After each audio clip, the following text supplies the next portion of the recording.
Good morning. We're here today at Huddart County Park. Today I wanted to show you an example of a forest stand where we have declining tree health. The trees behind me are tan oak trees that have been affected by sudden oak death and have died. We also have some pretty dense understory vegetation with a lot of shrubs and small trees growing in. While this is pretty typical to see along a lot of our trails in the parks, this is actually pretty representative of a forest stand that has been devoid of natural disturbance.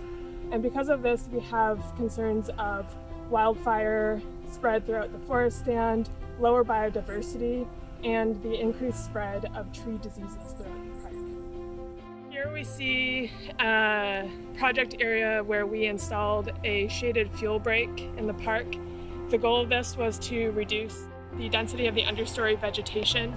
In the event a wildfire should occur within the park, the goal of this is to reduce the risk of spread of fire throughout the understory, but also reducing the risk of spread of fire up into the canopy as well.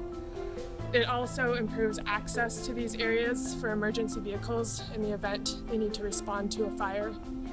As part of the project as well, it's important that we've retained important habitat features such as fallen logs and snag trees that provide habitat for wildlife species.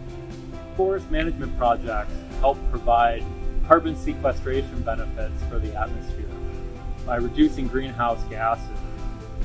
While it's a misconception that more smaller trees provide a greater benefit by absorbing carbon, larger trees like this redwood here are able to absorb tons more carbon per year than a stand of smaller trees.